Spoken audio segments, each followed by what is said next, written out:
Hi guys! Welcome back to our YouTube channel. Please don't forget to like, share, and subscribe para lagi kayong updated sa mga video na i-upload ko sa aming YouTube channel.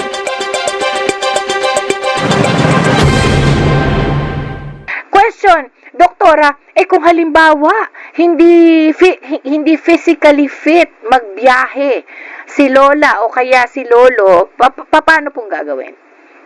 Special power of attorney lang ang kailangan nila, Winnie. Kasi ito nagpapatunay na siya yung otorisado na kukuha ng kanyang benefit. Hindi simpleng authorization letter lang. Hindi. Kasi alam mo, pwede namang ma-fake yan eh. Pwede namang kunyari gagawin pero hindi naman talaga siya talaga dapat ang assigned kumuha nun. Makukuha naman tayo niyan, Winnie. Alam mo, mahigpit ang gobyerno at kailangan nating sundin kung ano yung nasa batas. Special power of attorney ang dapat na ibigay. Ano po yung kalakip nun? ID ng senior?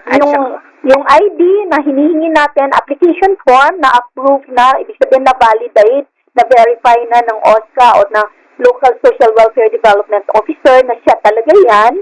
At saka yung kanyang firma or thumb mark ay yun talaga tugma at angkop sa kanyang primary ID.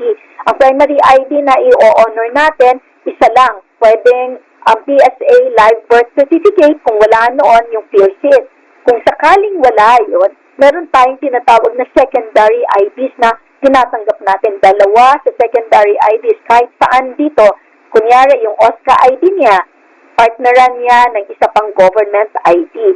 Kagaya ng birth certificate, passport, o kaya naman pwede driver's license, pwede naman na PRC kung siya ay dating nagtatrabaho, o kaya naman yung GSIS, SSS ID niya, pwede ito, or any form of government ID kapares ng kanyang OSCA ID. Yung ID natin, ano ba tawag po yun na doktor? PhilSys. Sa PhilSys ID, pwede yun. Pagka PhilSys, Rini, okay na yun. Wala nang ibang ID pa. Okay, that's good. So, ang dami palang papeles pagka hindi makapunta mismo, no? So, kailangan natin. Kahit na hindi talaga siya pupunta, requirement talaga natin yung Winnie na isubmit yun. Kasi that is proof na siya yun, no? So, siya yung nag-a-apply.